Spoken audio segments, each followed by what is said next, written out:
Son las 7:30 de la tarde, las 6:30 en las Islas Canarias. Sean todos muy bienvenidos a la redacción abierta en El Toro Televisión, dispuestos ya a contarles lo que a nosotros nos parece con toda honradez, que son las noticias que deben conocer del día de hoy. A eso y a contribuir a que ustedes formen opinión sobre el contraste de otras que puedan escuchar en este y en otros programas del Toro Televisión. Bien. La verdad es que hoy ha habido sesión de control al Gobierno.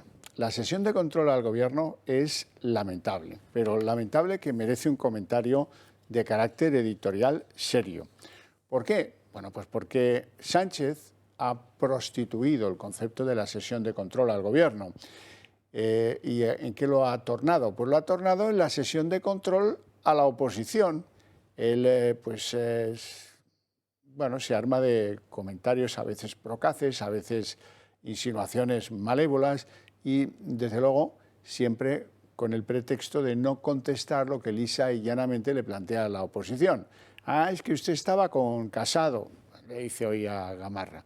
Ah, es que hoy le dice Félix Bolaños a Ignacio Gil Lázaro de Vox, le dice, me gusta escucharle porque cuando le escucho me suena usted a blanco y negro. Bueno, pues a mí me suena él a Monaguillo, Félix Bolaños, y se lo digo poco. Bueno, la cuestión es que se trata de engañar la más de las veces. Por ejemplo, cuando polemiza hoy Yolanda Díaz con Inés Cañizares, la diputada de Vox, que le dice, oiga, a ver, dígame usted qué están haciendo para paliar, si cabe un poco, el paro juvenil, que estamos en unas proporciones disparatadas. Y la otra, pues, saca unas cifras que no coinciden para nada con la realidad, pero que allí no saca nadie la tarjeta, no ponen el VAR como en el fútbol, y allí se puede mentir con absoluto desprecio por la verdad. Eso es lo que uno pues saca a colación después de haber visto muchas sesiones de control. El sentido que tuvo ese formato de la sesión de control al Gobierno era la oportunidad, una vez a la semana, de interrogar al Gobierno a propósito de cosas. Normalmente, otros gobiernos, en otros tiempos, lo que hacía es que se interpelaba al presidente, al vicepresidente, a los ministros, tal, llevaban una chuletilla hecha por sus currantes y se defendían como podían. Por ejemplo, oiga, vamos a ver, ¿qué pasa con los trenes? Que hay un disparate con los trenes en este país de padre y muy señor mío, que han tenido que cesar al presidente de Renfe, a la secretaria de Estado de Transportes, Pardo de Vera, el de la Renfe se llamaba Isaías Taboas. Bueno, y entonces Sánchez, ¿cómo va a contestar esas cosas? ¿Qué le importa a él si los trenes caben o no caben en los túneles de Cantabria o de Asturias? No, hombre, ¿qué va? Lo que hace es sacar pecho. Gracias a este gobierno es el más social, el del escudo protector, esto ya lo saben, ¿no? Son mantras ya conocidos. Pero gracias a este gobierno, le ha contestado hoy Sánchez, hemos llegado a un acuerdo con Francia para que en el 2030 haya una conexión de AVE directamente al vecino país por el norte. Bueno, ese es el caso. Muchas preguntas ha habido hoy, lógicamente, por el impacto de la ley del solo sí es sí. Y sobre todo, ¿cómo es posible que ustedes no se pongan de acuerdo? Si estuvieron de acuerdo en la ley, ¿cómo no se ponen de acuerdo en la reforma? Bueno, pues esas son las preguntas que más miedo han metido al gobierno, si es que alguna les ha metido miedo, porque las respuestas son absolutamente descomunales. Por ejemplo, hoy hemos escuchado, ahora lo van a oír, a Irene Montero decir que es que la ley es muy buena. La ley es muy buena. Y el problema de esta ley es que hay algunos jueces que la retuercen para fastidiar al gobierno, que es una tesis que ya no es la primera vez que lo dice, pero que alguien, si tuviera este gobierno cierta autoridad, su presidente, y no estuviera pendiente de los acuerdos para mi estabilidad y ese tipo de cosas, pues ya tendría que haberle llamado la atención, porque eso es un insulto para los jueces. Que diga eso significa que lo ignora todo sobre el proceder de los jueces. Bueno, eso no es sorprendente porque el pasado de Irene Montero ya saben que era cajera en un Saturn y probablemente lo vuelva a ser dentro de poco, no lo sé. Si habrá alguien le echará un capote, es posible que alguien le eche un capote porque para eso está uno en posiciones de poder, para que luego le echen un capote. Vamos a centrarnos ahora entonces en lo más relevante de esa sesión de control del gobierno. Fíjense sobre todo en el encontronazo entre Irene Montero y la diputada del PP, Margarita Proens, o el encontronazo de Ignacio Gil Lázaro, de Vox, habitual de este programa, con Félix Bolaños, el ministro de la Presidencia. Nueva sesión de control al Gobierno en el Congreso, donde la ley del sí es sí ha vuelto a protagonizar una vez más los enfrentamientos entre Gobierno y el Partido Popular. 5 minutos de debate le han bastado a Cuca Gamarra para pedir la dimisión de Irene Montero. ¿A qué espera para cesar a la ministra Irene Montero?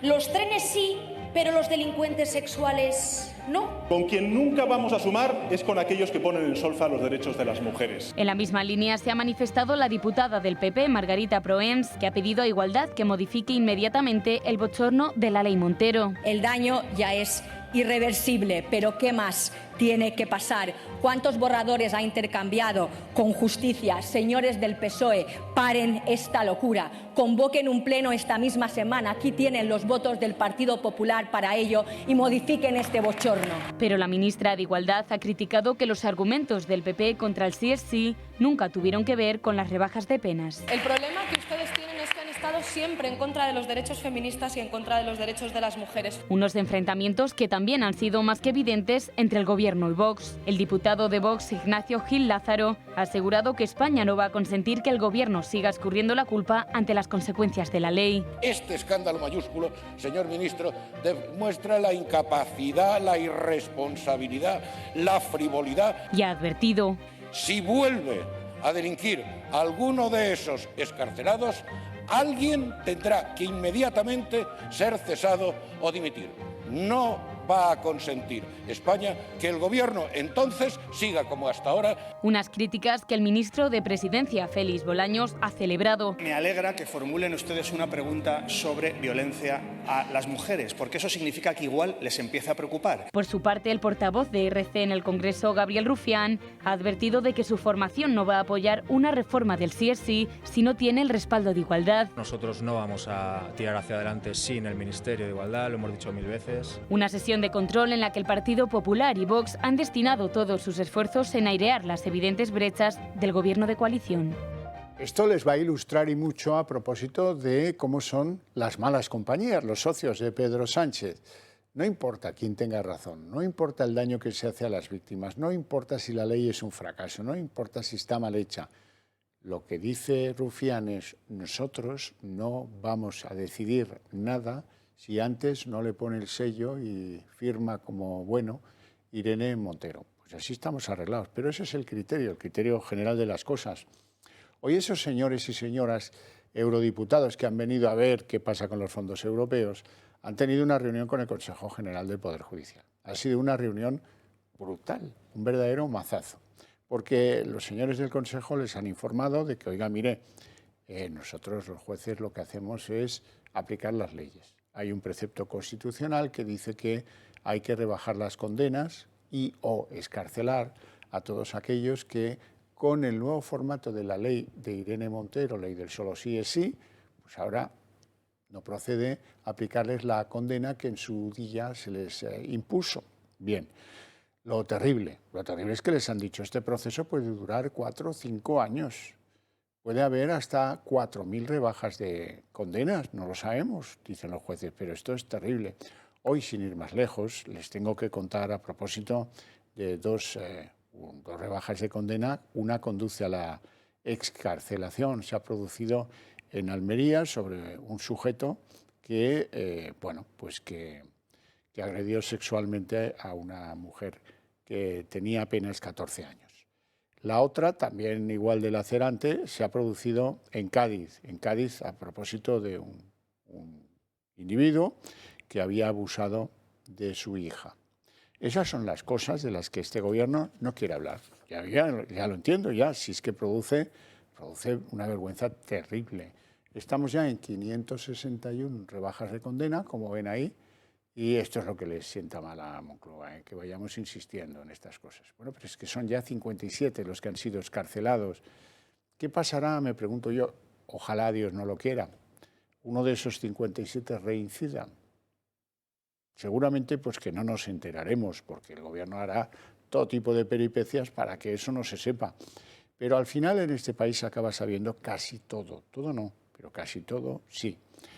Eso es lo que pasa, ese hilo conductor de que en este país al final se acaba sabiendo casi todo, es el que me lleva a hablar del caso Mediador. Ayer les contábamos en completa extensión para que controlen, los que son aficionados a este programa ya les debe sonar de algo, cómo hay un diputado canario que se llama Fuentes Curbelo, que ahora está encarcelado.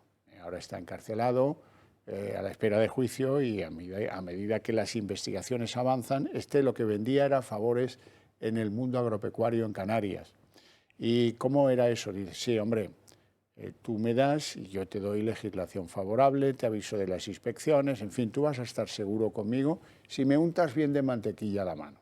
Bien, hoy que hemos conocido ya con Fuentes Curbelo detenido, bueno, hemos conocido que, según lo que ya llevan probado los investigadores, este tipo, Fuentes Curbelo, diputado socialista por Canarias, llevaba a los que tenían que pagarle la coima, se los llevaba al Congreso para impresionarles y allí ejercía de anfitrión. Recorrían aquellos ilustres pasillos, los asomaba al hemiciclo, ese tipo de cosas para impresionar al que viene a darte la mordida. Bien, y esto por lo visto le iba de cine a este pájaro, en fin, de una corrupción que yo pensaba que esto ya no funcionaba, una corrupción muy vasta, muy ordinaria, muy cutre, si quieren, ¿no? Muy cutre. Bueno, en ese ambiente de cutrerío tengo que moverme porque hoy se ha suscitado un caso nuevo de corrupción en Cantabria. Aparentemente Cantabria no da este tipo de noticias, aparentemente. Hoy han entrado a registrar la Consejería de Obras Públicas del Gobierno de Cantabria. Antes que eso han entrado en un montón de empresas y antes que eso llevan bastante tiempo trabajando conjuntamente la Agencia Tributaria y el Cuerpo Nacional de Policía. Hay 8 detenciones. 8 detenciones sobre la base de ¿qué? De que unas empresas pagaban a unos corruptos para que les asignaran trabajos en la mejora, rehabilitación de carreteras. Bueno, hay una sospecha absolutamente obvia sobre el director de la materia en el Gobierno de Cantabria, y hay un consejero perplejo que si se queja de algo es de que a mí nadie me ha avisado. ¿Cómo te van a avisar, membrillo? ¿Cómo te van a avisar si esto es una operación secreta? Si te avisan, ¿cómo no va a dejar de serlo? Por cierto, depende del juzgado número 5 de Santander, y ese juzgado es el que decretó en su día un secreto de actuaciones, porque si no, ya pillamos pocos corruptos como para darle facilidades, ¿verdad? Bien, ayer les hablábamos aquí de que el secretario general de la UGT, Pepe Álvarez, había desvelado su sueldo, 2.600 y algo euros mensuales por ejercer de secretario general del sindicato. Algunos se quedaron muy perplejos cuando vieron que tenía un montón de propiedades inmobiliarias, algunas en Asturias, otras en Barcelona. Bueno, y la reflexión, yo se lo contaba ayer así, es que con Pepe Álvarez nos pasa lo que decía el clásico, que no se sabe de dónde saca para tanto como destaca, por lo menos en los registros de la propiedad inmobiliaria. Hoy la sospecha se extiende, y se extiende al líder de comisiones obreras, Unai Sordo. Como saben, Unai pues es vasco, o si no es vasco, proviene del País Vasco, su poderío sindical. Bien, hoy hemos conocido que la mujer de Unai Sordo, la señora Sordo, cobra una bonita cifra, 345.000 euros públicos por dar unos talleres de lectura a los funcionarios vascos, que a tenor del importe tienen que ser los funcionarios más leídos desde la Restauración. Otra cosa no se comprende. Que la pareja de Unai Sordo reciba fondos en el País Vasco es doblemente sospechoso. La verdad es que veremos qué explicaciones da Unai Sordo y veremos qué explicaciones da el gobierno vasco, que es supuestamente quien paga esos fondos para que vengan a letrar a sus ilustres funcionarios, que deben escribir maravillosamente, deben sabérselo todo de Pío Baroja. Bueno, les tengo que hablar de Ramón Tamames. ¿Qué pasa con Ramón Tamames? Ya saben que él ha tenido en vilo si iba a ser el candidato a presidente momentáneo, temporal, caso que Vox presentara la prometida moción de censura al gobierno de Pedro Sánchez. Hoy, ¿qué sabemos? Sabemos que Vox va a presentar ese órdago de moción de censura por segunda vez el próximo lunes. Es decir, que el próximo lunes vamos a tener en marcha esa moción de censura. Ramón Tamames reveló a unos amigos con los que cenó ayer que estaba decidido a decir que sí a esta detalle que han tenido con él para que sea el candidato a presidente, con un compromiso que es el de Vox. Si caso que la moción prosperase, sería Ramón Tamames uno de los presidentes del gobierno más breves, porque el compromiso es convocar inmediatamente elecciones. Eso hay que recordarlo siempre, porque si no uno se puede llevar a engaño. Vamos a ver quién es Ramón Tamames. Le conocen todos por economista, algunos de los que me escuchan seguro que han estudiado con alguno de sus libros. Tiene uno muy brillante que debe ir por la edición número 40 o una cosa así, con la que se han formado todos los economistas españoles. Pero el perfil político es menos conocido. Ramón Tamames fue diputado del Partido Comunista de España, Ramón Tamames fue vicealcalde con Tierno Galván. En fin, es un hombre chapado en la transición política española, que tiene, pues, obviamente, opiniones propias sobre casi todo, que no ha sido fácil conciliar. Él lo contaba en este programa, donde le entrevistamos hace unas semanas. Él contaba que, bueno, que no era fácil hacer el discurso y que tenía que, pues, negociarlo. Si a alguno no le gusta la palabra negociarlo, digamos que ir al compás de lo que piensa Vox en esas cosas que iba a reprochar Ramón Tamames a Pedro Sánchez, que para eso sirven las mociones de censura, para que se visualicen los descosidos que ha tramado Pedro Sánchez en nuestro país tantísimo tiempo. Bueno, momento para reflexionar sobre el perfil de Ramón Tamames. Ramón Tamames, nacido en noviembre del 33 en la capital de España, hijo de un doctor en medicina y cirugía y huérfano de madre que se quitó la vida ante el temor a ser abandonada. Su carácter, como el resto de sus tres hermanos Tamames, se forja duro y con una educación de élite. Primero cursa los estudios secundarios en el Liceo Francés de Madrid y después las licenciaturas de Derecho y Ciencias Económicas. Fuerte activista universitario, en una época en que en la capital se cenaban lentejas o sopas de ajo día sí y día también ante la escasez de comida, ingresando en el 56 en el Partido Comunista, formación de la que llega a ser miembro del Comité Central. Apenas un año después lo hace también, por oposición, en el Cuerpo de Técnicos Comerciales del Estado. En su insaciable búsqueda de conocimiento, se toma una excedencia voluntaria para ampliar su formación universitaria y después comienza su andadura en la política. Primero como diputado del PC por Madrid entre el 77 y 79, después como concejal y primer teniente alcalde del consistorio madrileño con Enrique Tierno Galván. En el 81 abandona el PC para fundar la Federación Progresista, con la que se crea Izquierda Unida, formación con la que Tamames regresa a la Cámara Baja. En el 89 cambia dichas siglas por las del Centro Democrático y Social de Adolfo Suárez, aunque poco después abandona la política para dedicarse a los negocios. Tamames evoluciona, al menos en materia económica, hacia posiciones más conservadoras. En sus propias palabras, el capitalismo es un gato de 7 vidas que parece aguantarlo todo. Ahora, en 2023, este casi nonagenario e histórico político puede volver a renacer como candidato a la segunda moción de censura de Vox contra el aún presidente del gobierno, Pedro Sánchez. Algunas opiniones respecto a Ramón Tamames. A la izquierda no le ha sentado nada bien. La izquierda está que rabia, porque este es un hombre que proviene, como han visto, del comunismo o del eurocomunismo político y de lo que luego derivó en Izquierda Unida. Bien, es por eso que reaccionan pues bastante airados. Por ejemplo, Joan Baldoví, el portavoz de Compromís, dice que ha cometido el error de su vida, Ramón Tamames. Me parece que el señor Tamames no debería haber aceptado esto. Creo que, en fin, será poner un borrón muy importante en el final de su vida. Y creo que no va a aportar absolutamente nada más allá del espectáculo que la extrema derecha se empeña en traer aquí a este Parlamento una semana tras otra. Como se nota cuando las cosas se escuecen, ¿eh? Bien. Esperanza Aguirre, sin embargo, la expresidenta madrileña y es ministra, dice que ella admira a Ramón Tamames.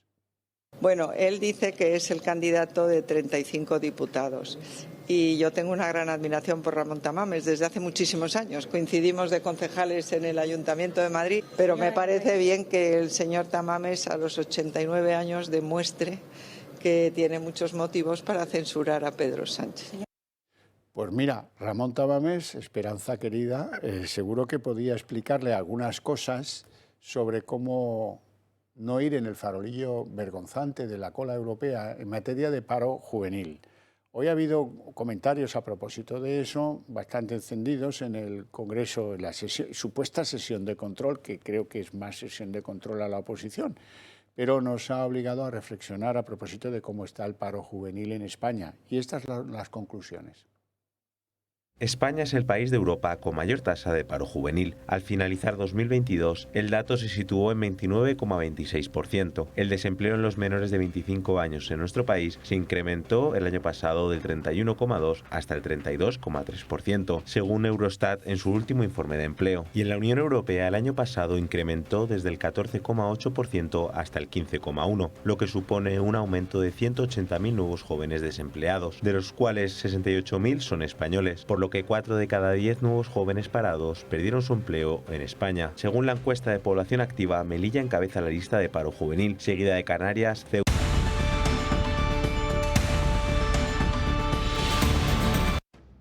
España es el país de Europa con mayor tasa de paro juvenil. Al finalizar 2022, el dato se situó en 29,26%. El desempleo en los menores de 25 años en nuestro país se incrementó el año pasado del 31,2 hasta el 32,3%, según Eurostat en su último informe de empleo. Y en la Unión Europea el año pasado incrementó desde el 14,8% hasta el 15,1%, lo que supone un aumento de 180.000 nuevos jóvenes desempleados, de los cuales 68.000 son españoles, por lo que 4 de cada 10 nuevos jóvenes parados perdieron su empleo en España. Según la encuesta de población activa, Melilla encabeza la lista de paro juvenil, seguida de Canarias, Ceuta, Extremadura, Asturias y Andalucía. En el pleno del Congreso, Inés Cañizares le ha preguntado a la ministra de Trabajo y Economía sobre el paro en los más jóvenes. El paro juvenil se situaba en el 30,51% y hoy es del 29,26%, se ha reducido escuetamente en un 1,25 y no 11 puntos como usted va pregonando. La realidad es que el desempleo juvenil de España prácticamente duplica al de la Unión Europea, es superior en 14,6 puntos. A lo que Yolanda Díaz ha respondido. Y lo que es mejor, señoría, escuche que seguro que le interesa y se alegra. Fíjese, tenemos la tasa de paro juvenil más baja desde hace 14 años. Yo entiendo que no le gusten estos datos, señoría, sobre todo porque no está a la altura de su país. Datos que parecen mejorar, pero no lo suficiente. No posicionan ni a España ni a los jóvenes en buen lugar.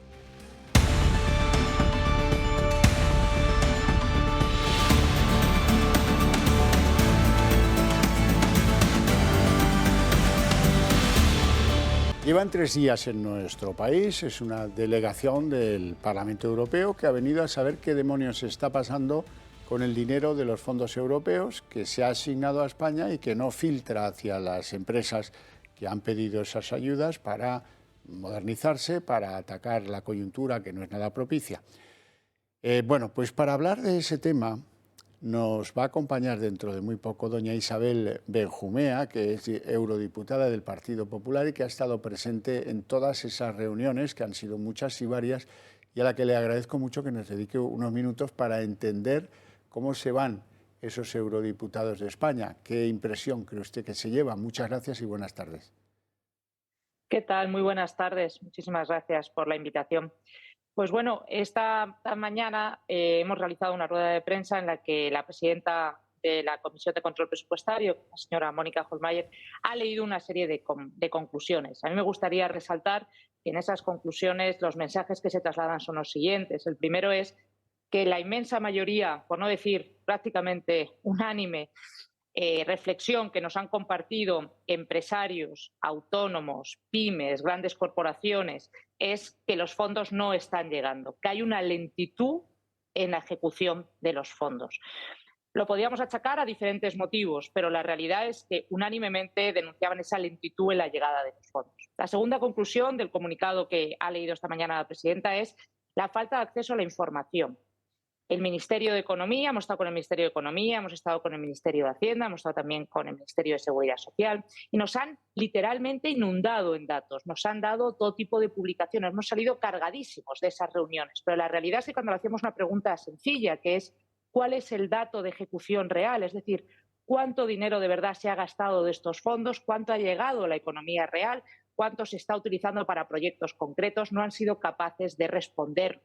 Y cuando les pedíamos algo tan sencillo como listados de beneficiarios, es decir, quiénes son aquellas empresas, pymes, quiénes son los que se están beneficiando a día de hoy de los fondos, tampoco han sido capaces de darnos. Por lo tanto, hay un exceso de información colgada en las distintas webs de los ministerios o colgada en la propia web de los fondos de recuperación, pero cuando se les pide el dato concreto no han sido capaces de darlo. Por lo tanto, hemos pedido que hay que hacer un esfuerzo en la transparencia y hay que facilitar la información y facilitar los datos, no en plataformas complicadas y en accesos complicados, sino de una manera sencilla y accesible. Asimismo, en ese comunicado hemos resaltado todas las trabas a las que tienen que hacer frente las pymes, los autónomos, las startups, que claramente están en desventaja competitiva frente a las grandes empresas a la hora de participar en las licitaciones y participar de los fondos europeos. Y eso no puede ser así. Y también ha habido dos últimas reflexiones en ese comunicado, una en relación al delito de malversación, en el que lamentamos que las últimas reformas en el Código Penal puedan afectar a futuros casos de corrupción en el mal uso de los fondos de Next Generation, y la Comisión de Control Presupuestario, uno de sus principales objetivos es velar por los intereses financieros de la Unión. Y, por último, apelar a que haya una verdadera cogobernanza en la gestión de los fondos. ¿Qué significa eso? En la gestión, en la ejecución de los fondos, pero también en la elaboración de los planes entre comunidades autónomas, los distintos actores implicados, empresarios, sociedad civil y gobierno, y apelar a que exista esa verdadera cogobernanza.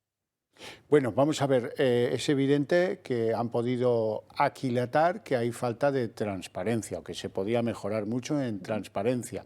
Tanto es así como que tengo entendido que a ustedes les prohibieron entrar con sus móviles al lugar donde se celebraban las reuniones con Nadia Calviño y con María Jesús Montero. Efectivamente, fue así. No nos permitieron entrar con los teléfonos móviles, nos decían que dejarlos en unos casilleros a la entrada de la reunión. Bueno, ¿y qué les ha llamado a los ilustres eurodiputados la atención de la rebaja del delito de malversación? Bueno, más que llamar la atención, lo que hay es una prevención ante esta situación. Lo que se les ha preguntado a los miembros del Gobierno es a quienes se les ha dirigido esta pregunta. Obviamente, al resto de los participantes en las sesiones no se les ha preguntado acerca de esta situación. Es sorprendente que se haya producido una rebaja del delito de malversación, que precisamente lo que hace es penar a aquellos que hacen un mal uso del dinero público, se apropian del dinero público en un momento en el que España va a recibir 162.000 millones de euros de fondos europeos que vienen de los impuestos de los europeos. Por lo tanto, lo que se ha hecho es trasladarles esa preocupación.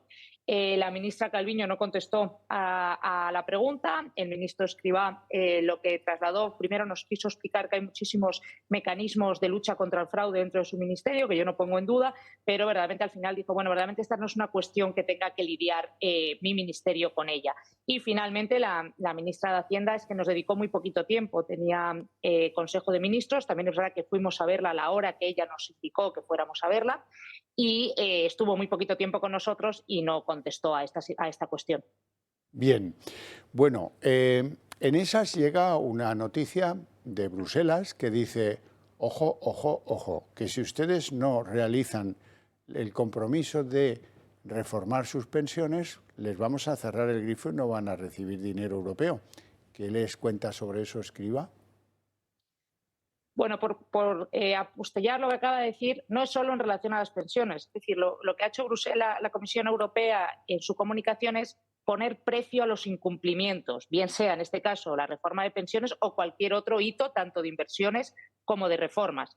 En concreto, efectivamente, yo tuve oportunidad ayer de preguntarle al ministro Escrivá y lo primero que le dije es, bueno, estamos fuera de plazo, no se ha cumplido el hito en tiempo y forma, estaba prevista que el factor de sostenibilidad de la reforma de pensiones se aprobara antes del 31 de diciembre del 2022, por lo tanto estamos fuera de plazo. Lo primero que le quise preguntar es si había pedido una prórroga, me dijo que no consideraba que tenía que pedir esa prórroga. En segundo lugar, le le comenté acerca de la comunicación que ayer mismo había hecho pública la comisión y me dijo que la desconocía y me dijo que no estaba al tanto de esa comunicación. Entonces le animé a que por favor pues tuviera el tiempo de analizar lo que ahí venía por las consecuencias directas que tenían en caso de que no fuéramos capaces de cumplir con el hito de la reforma de las pensiones. Y en tercer lugar, lo que le trasladé fue muy preocupación de cómo va a conseguir el ministro cumplir con ese objetivo, dado que se ha roto el diálogo social y dado que a día de hoy no tiene los apoyos suficientes para sacarla adelante, ni siquiera dentro de su propio gobierno.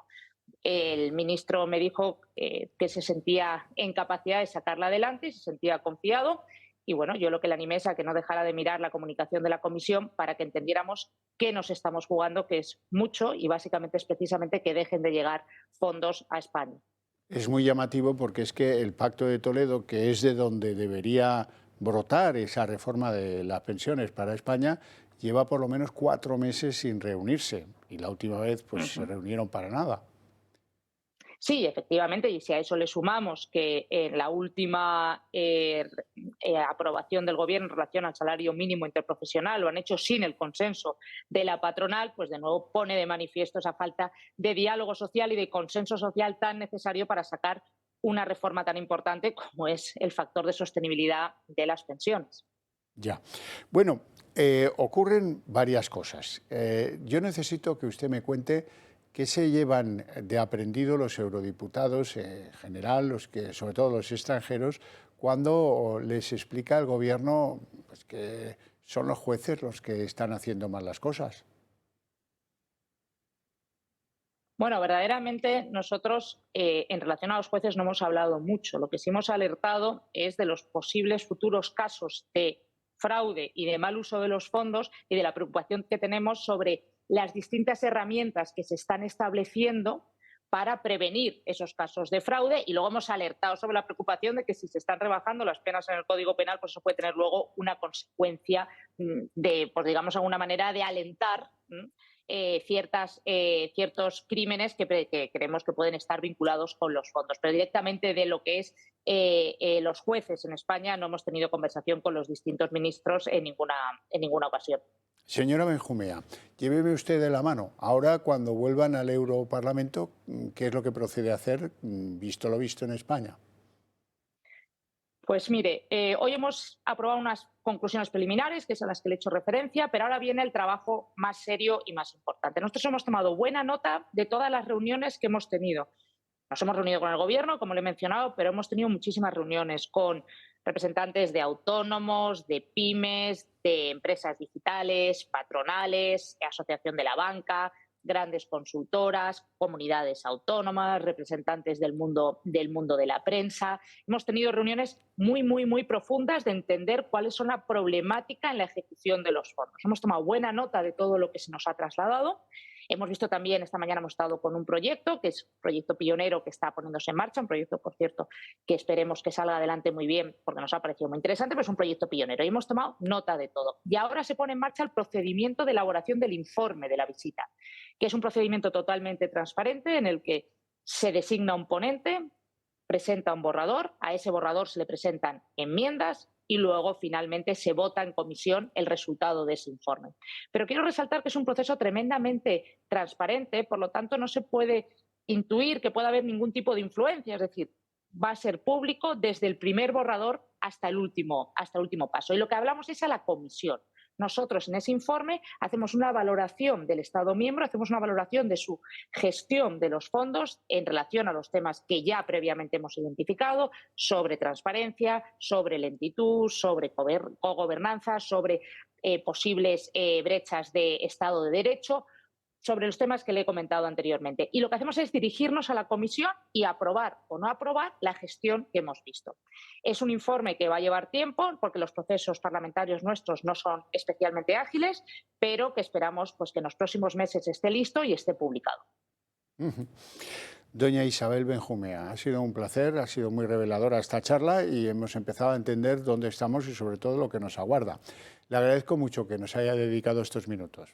Muy amable. Muchísimas gracias a ustedes. Un saludo. Gracias. Bueno, pues ahora ya están al cabo de la calle de lo que ha sido esta visita y de los, en fin, los tiras y aflojas que ha podido tener. Vamos a continuar hablando de otros asuntos sociales en España que preocupan. Por ejemplo, la sanidad de Baleares. Ya saben que es una de las principales y más aceradas críticas a Francina Armengol, la presidenta socialista de las Islas Baleares. ¿Qué le dicen? Pues los médicos le dicen que los políticos se burlan de sus propuestas, que no les hacen caso, que tienen la atención primaria desastrosa, que cada vez que viene un virus arma la gorda porque todo se improvisa y no hay criterios. Vamos a ver qué pasa en la sanidad de Baleares. Si hay una sanidad que debería estar en el punto de mira, además de la valenciana, es la de las Islas Baleares, algo de lo que nadie quiere hablar, pero de la que hay que denunciar la catástrofe que hay, sobre todo en Ibiza y Formentera. Y es que a la falta de oncólogos, cardiólogos y médicos de atención primaria, hay que sumarle ahora la falta de médicos internistas. El hospital de Formentera se ha quedado sin ellos, lo que supone un hecho inaudito y especialmente grave, ya que sin internistas ningún paciente puede ser ingresado al no haber ningún médico que pueda controlar su evolución. ¿Pero qué pasa con ellos? Pues que desde finales de enero son derivados al Hospital Camís de Ibiza, un traslado que resulta demasiado incómodo tanto para el paciente como para los familiares. ¿Qué ha pasado exactamente? Antes había 2 internistas en el Hospital de Formentera, pero uno de ellos tuvo que dejar el puesto por asuntos personales. Quedó solo uno y al acabar su periodo de 15 días de trabajo no se cubrió su vacante. Algo parecido pasa en el área de oncología, donde debido también a la falta de médicos especialistas se está ofreciendo atención médica a los enfermos de cáncer por vía telefónica. La especialidad de cardiología en Ibiza también se encuentra bajo mínimos, un hecho que desde la Asociación para la Defensa de la Sanidad Pública de Islas Baleares denunciaron el pasado 14 de diciembre. El servicio de cardiología del Hospital Can Mises de Ibiza se encuentra en riesgo de quedar en situación precaria, debido a que de los 4 especialistas de cardiología que conforman su plantilla orgánica, 2 han solicitado traslado a otra comunidad autónoma y otros se encuentran en expectativa de una jubilación en pocos meses. Unos hechos por lo que la presidenta Francina Armengol guarda silencio mientras el gobierno y el partido de Mónica García intentan desviar la atención atacando a Ayuso. Y déjenme que les cuente algo de una entidad encomiable, la Fundación La Caixa. La Fundación La Caixa ha presentado hoy sus cuentas para este año 2023, en el que piensa invertir 538 millones, siendo este el importe más alto de toda su historia, el que va a invertir en la sociedad española. Su presidente Isidro Fainé ha comentado que el 80% de esos 538 millones se va a dedicar a programas sociales. Se trata, ha dicho, de actuar ante los momentos difíciles que arrastran muchos en estos momentos en la sociedad española, porque el objetivo de la Fundación La Caixa son las personas y su bienestar, según ha señalado el propio Fainé. Bien, y de la Fundación La Caixa volvemos a una cosa bien social y que preocupa a muchos españoles. Oiga, la lucha contra el cáncer, no solo el Día del Cáncer, día a día, todos los días estamos en lucha contra el cáncer. Y les tengo que contar que a ella, a esa lucha contra el cáncer, se ha sumado, pues Suma 360. Véanlo. Esther, 40 años, residente en la localidad madrileña de Fuente el Saz, trasplantada de médula y hace justo 2 años le fue detectado un linfoma de Hodgkin. Está a punto de concluir sus sesiones de radioterapia en el Hospital La Princesa de la capital y aún no ha podido tener cita con el Tribunal de la Seguridad Social, con cuya declaración de discapacidad hubiera podido aparcar cada día que ha estado bajando a Madrid a darse el tratamiento para combatir el cáncer. El Madrid 360, aprobado por Martínez Almeida, y la larga lista de espera de la sanidad pública se erigen como principales culpables. Pedí la cita en el mes de agosto y a día de hoy aún no he pasado por el tribunal y van para 7 meses. Así que imagínate una persona que tiene que venir a tratamiento cada día, lo que supone, y más ahora con todas las restricciones añadidas que hay de movilidad. En los momentos en los que yo puedo conducir, me traigo yo mi coche que tiene etiqueta B. En caso de que hubiera un escenario 4, pues yo tampoco podría entrar. A la larga lista del Tribunal de la Seguridad Social se une el tiempo en que se determina el grado de discapacidad, la presentación del certificado en el consistorio y la espera hasta que por fin fin se recibe la tarjeta de movilidad que, según Esther, en algunos ayuntamientos se puede demorar hasta meses. Nos vamos a que una persona que a día de hoy le diagnostican cáncer, para poder tramitar cualquier cuestión con respecto a la movilidad, se puede ir a más de un año, año y medio. Cuando empieza estos trámites no sabe si va a estar viva realmente cuando le concedan esa tarjeta de movilidad. Una preocupación que comparten cientos de miles de españoles, pues según la Sociedad Española de Oncología Médica, solo este 2023 se espera diagnosticar cáncer a más de 279.000 ciudadanos, una cifra que podría alcanzar los 341.000 en 2040 y que afecta sobre todo al colon y recto, las mamas, el pulmón, la próstata y a la vejiga urinaria. El cáncer mató el año pasado a más de 300 personas al día en España y se espera que se pase de una mortalidad anual de más de 100.000 personas a más de 159.000 en 2040, siendo la primera causa de muerte entre los hombres y la segunda entre las mujeres. Si el cáncer mata a tantos compatriotas, ¿por qué el Estado no invierte en su investigación en la cuantía que debiera? De hecho, España es el país que menos PIB invierte en investigación del cáncer, en contraposición con el resto de estados europeos. Yo he podido salvar mi vida pues porque es un cáncer que gracias a la ciencia está muy investigado, y la investigación en España mayoritariamente está financiada por la filantropía, es decir, por fundaciones privadas, por gente que lo ha padecido en sus familiares y ha perdido a sus familiares, y entonces deciden dar un paso adelante para que haya más investigación. Aunque según la ministra de Ciencia e Innovación, España ha invertido entre 2018 y 2022 más de 480 millones de euros en investigación, el último informe de la OCDE sobre los perfiles nacionales de cáncer resalta cómo solo 2 provincias disponen de más de 10 centros de radioterapia, pues el 70% apenas llega a 1, 2 o 3 y más del 12% ni de uno solo de estos centros. El mismo estudio denuncia entre los aspectos a mejorar factores de riesgo como el tabaquismo o la obesidad, que afectan más a quienes menos ingresan o menos nivel de estudios tiene. De hecho, a los programas de cribado de cáncer de mama tuvieron un 18% más de acceso las españolas con mayores ingresos, y por eso son muy notables las diferencias entre las comunidades autónomas. Tenemos un problema a la hora de, por ejemplo, hacerse pruebas diagnósticas, como puede ser en un PET-TAC. La Princesa, que es el hospital que me corresponde a mí, no tiene máquina de PET-TAC. Nos derivan a Gregorio Marañón y eso deriva de 5 a 8 semanas de espera. En un paciente de cáncer te puede suponer una diferencia entre la vida y la muerte cuando te están diagnosticando el cáncer. Como explica esta valiente que está a punto de superar una enfermedad a la que se enfrentan cientos de miles de españoles. Entonces yo creo que sí que habría que tener un poco de conciencia social y sobre todo conciencia política de que hay que estar a lo importante, y lo importante son las vidas de los ciudadanos. Bueno, llegamos a ese punto en el que yo cada día les recuerdo con enorme tenacidad la conveniencia para ustedes y para nosotros de que ustedes se afilien, entren a formar parte del comité de recepción de este medio de comunicación, que no es otro que el Club de Amigos del Toro Televisión.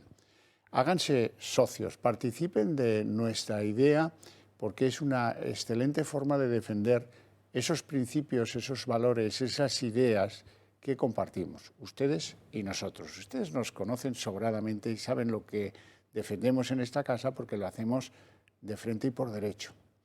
Y ustedes también, y nos consta, pero anímense, suscríbanse a este medio de comunicación, es apenas unos euros, y entren a formar parte de esa familia para ayudarnos a crecer, a extender nuestra señal, a que nos sigan en toda España y a que todos los españoles puedan participar de nuestras ideas, esas que ustedes y nosotros compartimos.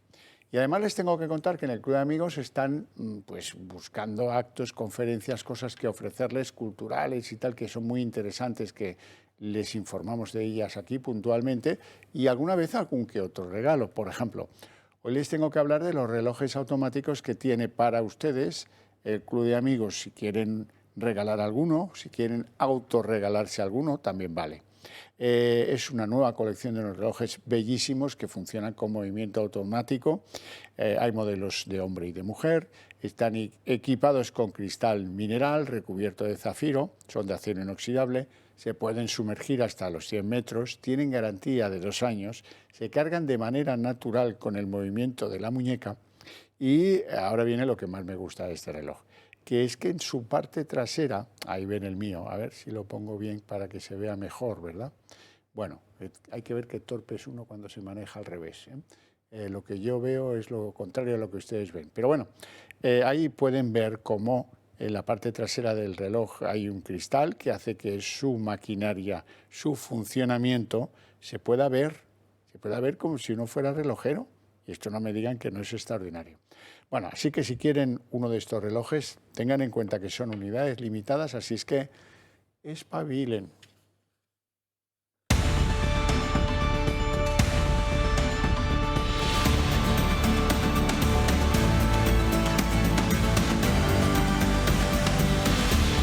Son las 8:19 jóvenes minutos, momento en el que iniciamos la mesa de análisis político. Les presento, como no, a nuestros invitados hoy. Don Sergio Bravezo, diputado del PP en la Asamblea de Madrid. Muy buenas tardes. Buenas tardes. ¿Todo bien? Encantado de estar aquí. Le veo a usted animoso como si estuviéramos a mitad de semana. Así mismo. Y cuanto más nos ataca la izquierda, más animado estoy. Don Paco Álvarez, historiador, geógrafo, el hombre de la cultura de Roma en España y de la de España en Roma. Así es, así es. Pues encantado de estar aquí. No sé si tengo tantos ánimos como mi compañero diputado, pero vamos, haremos lo que podamos. Bueno, hemos tenido hace un rato a Isabel Benjumea contándonos cómo ha ido el avatar de esos eurodiputados que han venido a ver qué pasa con los fondos españoles. Se han ido sin saberlo. Ellos solo querían saber una cosa. Díganme cuál es el porcentaje de ejecución de los 21.000 millones que han llegado ya. Hay otros 6.000 que van de camino. Voy a ser prudente, no los voy a incorporar a la lista. Si no, serían 27.000. Y díganme de esto cuánto ha llegado. No, bueno, es que esto es muy complicado, es que... bueno, se han llevado a la conclusión de que hay un tapón fenomenal, que la administración pública, esto es, la administración que maneja el gobierno, no sabe manejar esos fondos, que los está manejando con un retraso formidable. Por el camino mueren empresas, ténganlo en cuenta, y autónomos y tal y cual. Bien. Y lo tercero, lo peor, se lleva la sensación de que hay una falta de transparencia de arriba a abajo. Les han inundado a papeles, pero no les han sabido decir, dígamelo en porcentaje, en importe, pero dígame cuánto han ejecutado de lo que les hemos mandado. Oh, no sabemos, ni siquiera nosotros nos movemos fácilmente con él. Y venga papeles, no, de mi ministerio, toma sacos de papeles, que es una manera de enterrar la verdad. La verdad es el fracaso, el enorme fracaso en el manejo de esos fondos. Hubiera sido muy fácil. Contratas a una consultora, le dices, te pago lo que convenga al contrato y encárgate de administrar esto para que sea rapidísimo. Eso lo han hecho, por ejemplo, en Italia, donde no hay ningún problema. Nadie sospecha. Claro, se extiende la sospecha. Si a la vez reformas la malversación de fondos públicos para que sea menos penada, pues ya es, vamos,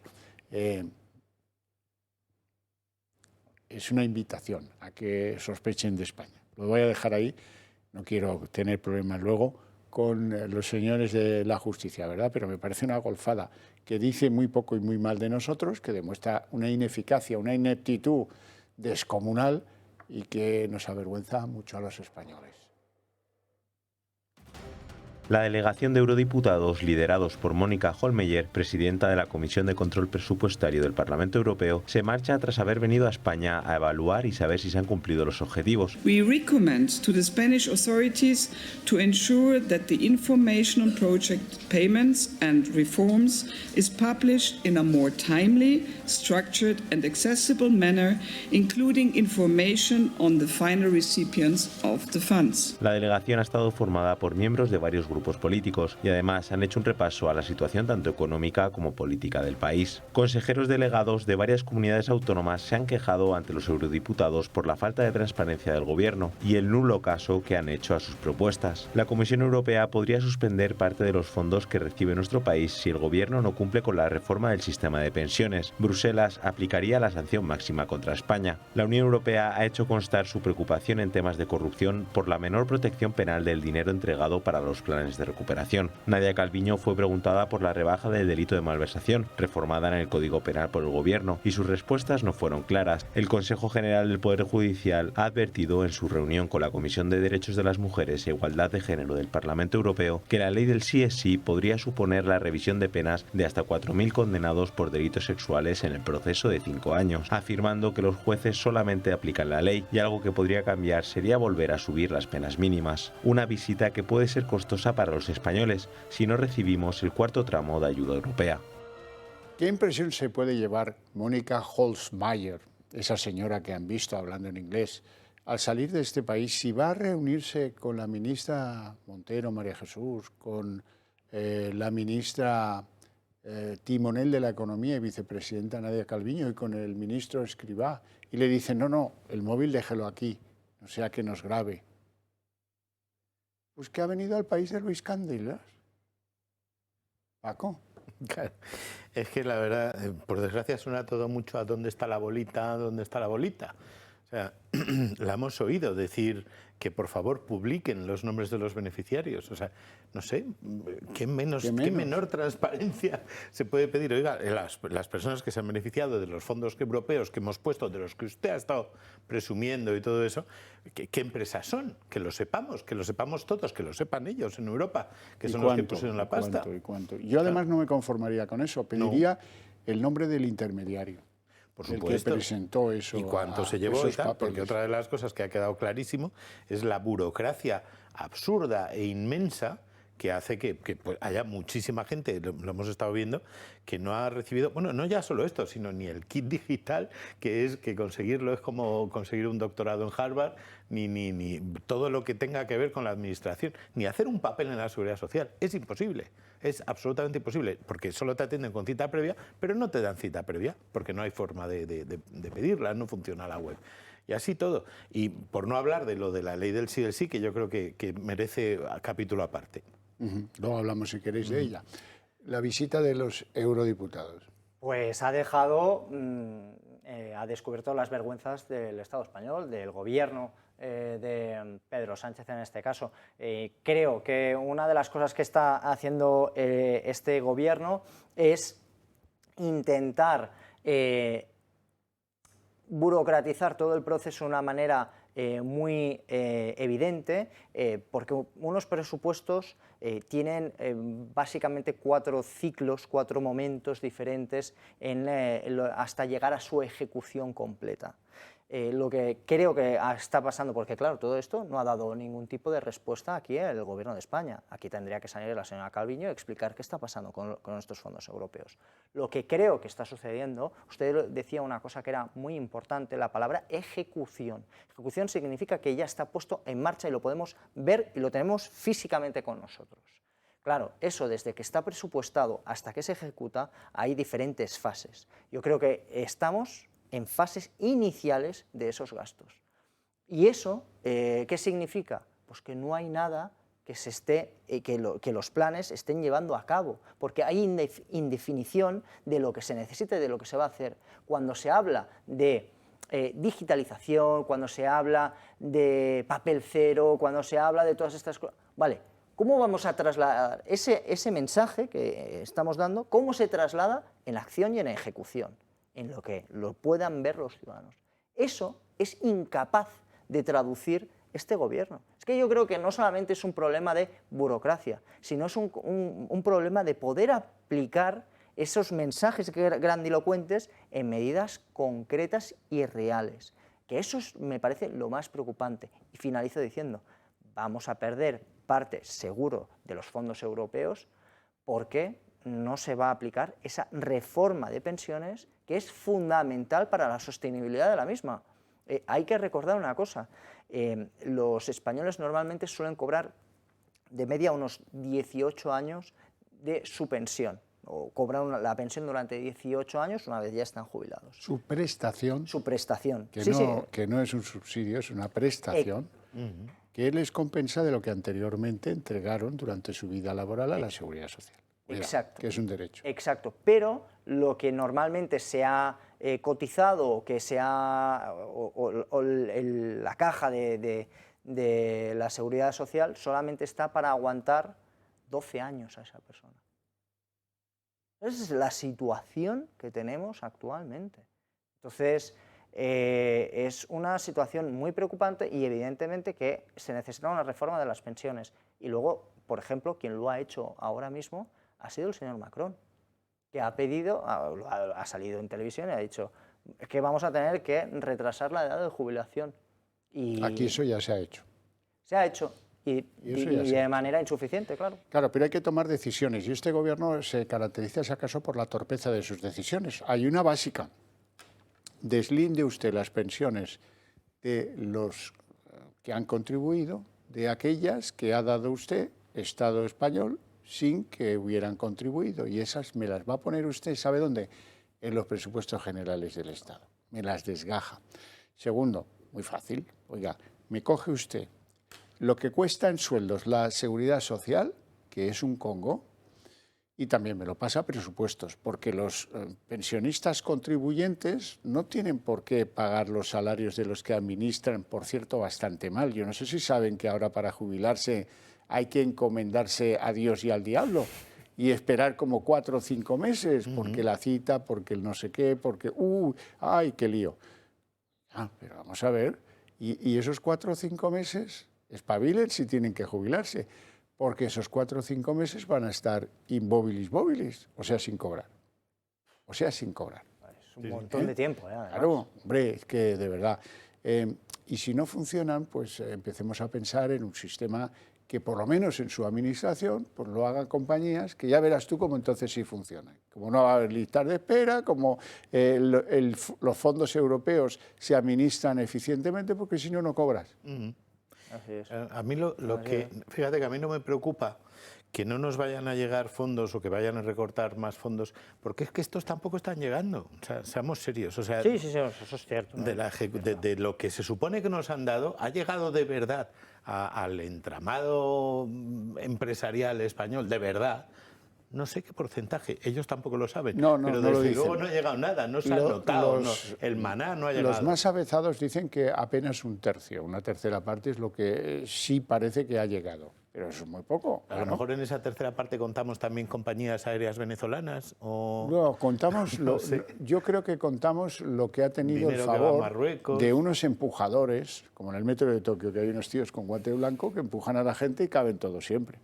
Bueno, pues aquí hay unos empujadores de ayudas públicas, entre los cuales hay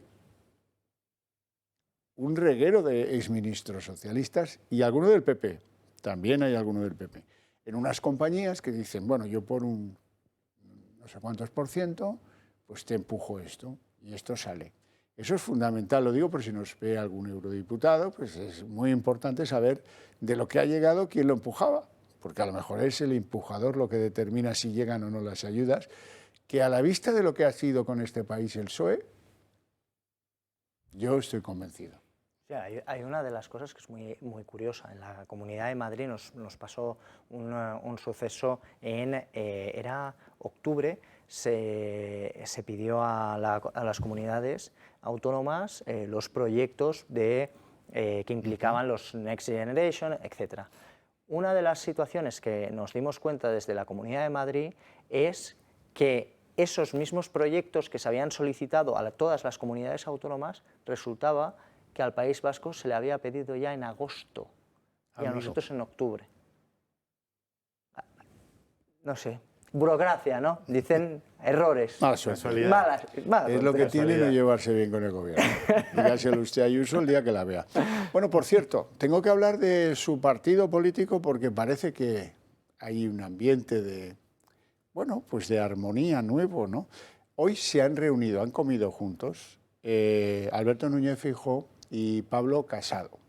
Lo que ha trascendido, lógicamente, pues no había cámaras allí, pero lo que ha trascendido es que han comido, yo sé dónde han comido, que es en la taberna del Alabardero, que es la única taberna que no tiene precios de taberna. Ahí ya me entiendes, ¿no? Bueno, uno de los mejores restaurantes, por cierto, español, claro está, de Washington, de la capital federal de Estados Unidos. Y en Madrid, pues qué decir también, seguro que muchos de ustedes lo conocen, y mal no se termina de comer. No. Antes era de un jesuita, no sé si sigue siéndolo. Fíjese usted que ha pasado un año, alguien debía saber algo, porque era un poco extraño la coincidencia astral que decía con Zapatero, de que Sánchez hostigara a los del PP. Primero fue a Javier Maroto, que le dijo, oiga, pero usted no era el que le escribía mensajitos a Casado y tal. Bastante mal gusto, sí. En el Senado, porque esto es ad hominem. Oiga, si contamos los mensajitos, que sobre todo los del móvil que tienen los marroquíes, que enviaba Sánchez, nos podemos reír todos. Así es que luego fue Cuca Gamarra esta mañana en la sesión de control. Usted también mensajeaba a Casado y tal. Incluso en el Senado se lo dijo de otra forma, no menos irrespetuosa, a Núñez Feijóo. Le dijo, ándese con cuidado, si le duele algo en la espalda, ándese con cuidado, que es que le han clavado algo, ¿no? Lo de le han clavado algo no lo dijo, pero no hacía falta, se comprendía solo. Bueno, pues no sé si es que Sánchez sabía algo de este encuentro, pero mira tú por dónde, pues ha ido a hostigar a todos los que tuvieron un pasado casadista, entendámonos bien, ¿no? Bueno, ¿algún comentario quieren hacer ustedes o les parece la mar de bien? Ha pasado un año de esto de Casado, cuidado. Quiero decir, a mí me parece que bueno, pues que está bien que almuercen. La taberna del Alabardero está cerca del Senado, etcétera, etcétera, y bueno, pues habrá que... No hay por qué guardar rencor a una persona que trabajó para el PP, digo yo, que no sé cómo se llevan ellos personalmente, entiendo que bien. Es un sitio donde almuerzan muchos políticos, que son los que se pueden permitir esos precios actualmente en Madrid. Y bueno, oye, pues no sé, habrá ido, oye, a ver si pasado mañana me podéis colocar en algún sitio, o no sé, o a limar asperezas, o a decirle no te fíes de Teófilos y similares, o no lo sé, pero bueno, pues oye, yo creo que es una anécdota dentro de la que está cayendo. Teodoros. Eso, Teodoro. Bueno. Pobre Teófila. Pobre Teófila. Nada que ver con esto. Bueno, cambiamos de asunto. Ha llegado a confirmación. Vamos a mandar 6 tanques, 6 de la clase Leopard, de esos que estaban escacharrados en un almacén en Zaragoza. Y ahora están en fase de montaje porque estaban guardados en cajas, para que no se estropee el material, sin duda estratégico y vital. Vamos a mandar 6 tanques, no sabemos cuándo, si acaso a finales de marzo, porque esto no necesita una ITV, esto no pasa en una ITV, hay que montar y rectificar, y, en fin, y volverlos a armar, como quien dice, unos tanques que el ejército en España había dado por obsoletos. Así es la cosa. Lo contaba hoy Margarita Robles. Usted sabía bien que son 4 más 2, es decir, que estamos reparando en este momento 6 vehículos Leopard 2 a 4, 6, insisto, porque a veces por la terminología de los Leopard la gente se equivoca, 6 que en este momento están siendo objeto de la reparación para ponerlos al día porque eran necesarios, con la posibilidad de que si fuera necesario más y nuestros aliados nos lo pidieran, Señora ministra, tiene que ir terminando. Pudiera incrementarse ese número. Ha tenido un detalle, porque con la de podemitas que gobiernan con ella, Leopard 2 a 4, pues alguno hubiera podido llegar a la conclusión de que eran 6. ¿No? Luego ya ha sido... No, sí, está bien, hay que enseñar al que no sabe siempre. Les mandamos unos tanques un poco chatarrosos, ¿verdad?, que están ahora en Sevilla, para que una empresa pues los ponga en forma, ¿no? Porque en forma, lo que se dice en forma no están para, en fin, para andar pocos kilómetros. ¿Algún comentario? Sí, yo le diría, a mí me preocupa mucho este aspecto. Sabe que sobre gestión del ejército, gestión militar, etcétera, a nivel presupuestario me interesa muchísimo y es algo que le presto una profunda atención. Lo que sí que le diría es qué pobreza tiene actualmente el ejército y cómo lo han dejado tirado absolutamente. ¿Por qué digo eso? Miren, si ahora tuviéramos que entrar en un conflicto que implicara directamente a nuestro país, de manera directa, no indirecta como en este caso, lo que estaríamos diciendo es que somos incapaces de tener todo nuestro material preparado, aunque esté obsoleto, aunque ya no vayamos a utilizarlo de primera línea, pero que tiene que estar preparado siempre por si hay una necesidad. Las guerras, como se está viendo actualmente, no se gana con el último material existente y lo mejor que llega a último momento, porque hay un problema logístico evidente, porque necesitas unos materiales especiales, porque necesitas entrenar con ese nuevo armamento, porque hay dificultades de diferente tipo. Y además, la lógica es que el último material, el más avanzado, no está en grandes cantidades. Y a ti lo que te interesa que es tener grandes cantidades. Aquí estamos dejando claro que ni tenemos la última tecnología y además lo que tenemos ni en grandes cantidades, sino que lo tenemos desperdiciado. Y luego, pues, como no podemos mandarlo a Ucrania como si fuera el Playmobil y que lo monten ellos, claro, pues se les tiene que mandar montado. Y solo podemos montar 6 por ahora. Ya veremos cuánto tarda. Es que, el compromiso eran muchos más. Sí, es que han pasado décadas en las que, yo creo que décadas, en las que se ha dicho que se iba a invertir un porcentaje del Producto Interior Bruto en defensa y no se ha hecho. Y es más, se volvió a decir hace no mucho, cuando vinieron los señores de la OTAN y se hizo fotos con todo el mundo y dijo eso, vamos a mandar Leopard, y al final el otro día mandó los pobres TOAS, que son unos M113 americanos. De cuando ya eran viejos cuando usted hizo la mili. Exacto. Claro, esos venían, algunos vinieron con agujeros de la guerra de Vietnam, porque venían reutilizados de los años 60, lo digo de verdad. Sí, o sea, sí. Quiero decir, y se los hemos mandado ahí a Ucrania, toma, entiéndete con esto, que llevan un blindaje de aluminio, por amor de Dios, que eso si le tiras una cuchara gordo, es un agujero. Eso es lo que les hemos mandado. Ya les vamos a mandar los Leopard, ya veremos si son los 2A4 o los 2A, punto. O sea, porque, sí, yo estoy de acuerdo en eso. Porque no creo yo que le mandemos ahí, no creo que tengamos la telemetría adecuada. Bueno, vamos mal de tanques, eso ha quedado claro. Vamos mal de ayudas de fondos europeos, vamos peor. ¿Y cómo vamos de trenes? Pues hoy me ha encantado, porque en la sesión de control, que no es más que una sesión de control a la oposición, ha desvirtuado el tal Sánchez con su, en fin, con sus malas artes, el sentido de ese formato. Yo todavía recuerdo, antes lo comentaba con los espectadores, iba a decir cuando estaba aquí solo. Yo recuerdo a los ministros que iban con papelitos y respondían preguntas. Bueno, pues el ministerio le dice a usted que en respuesta a esa pregunta se ha invertido tanto, se va a gastar tanto y esto tal y cual. No, ahora no. Ahora llevan los dardos envenenados, llevan como las cerbatanas de curare, eso sí que las llenan ahí cada día, taca, taca, taca, taca. Y han convertido la sesión de control al gobierno en una sesión del reproche a la oposición. A uno le dicen, es que usted cuando habla en blanco y negro.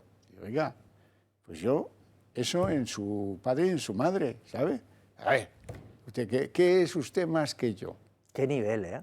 ¿Qué es usted, Bolaños? Eso se lo ha dicho hoy Bolaños a Ignacio Gil Lázaro. Sí. ¿Qué le está llamando mayor, por si acaso? ¿Qué cree Bolaños? ¿Que es un jovenzuelo?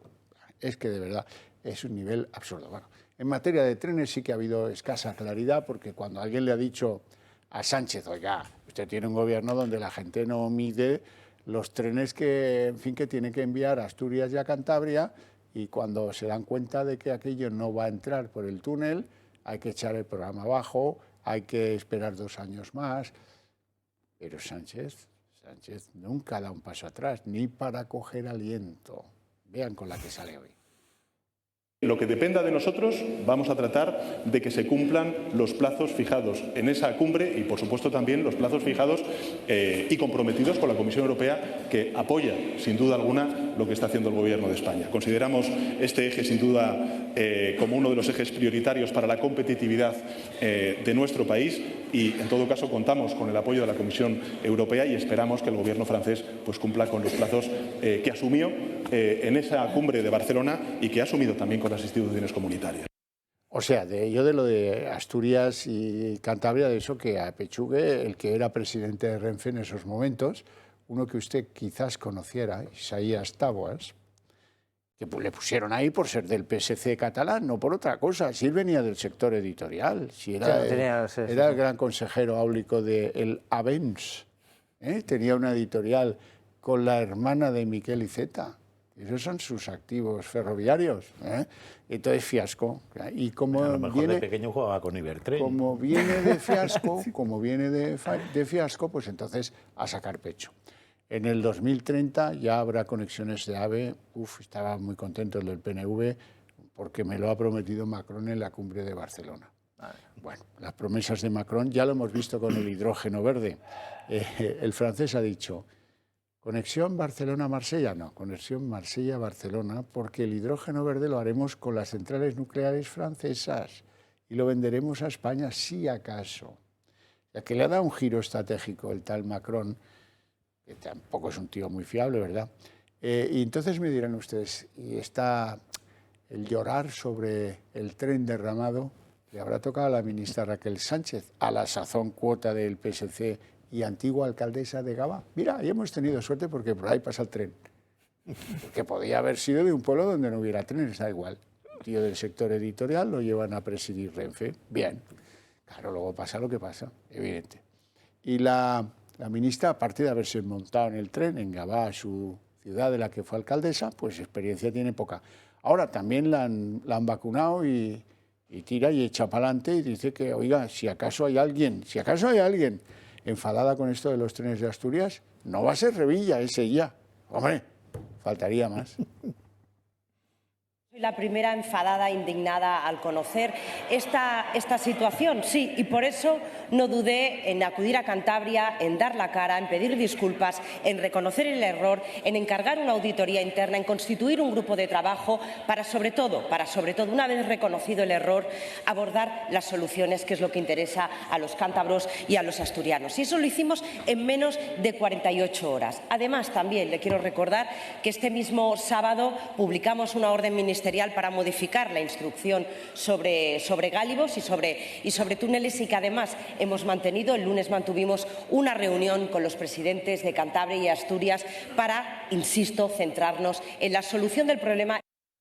¿Sabe lo que no hizo? Dimitir, porque el ministro es el responsable de todo lo que hacen las empresas que dependen del ministerio.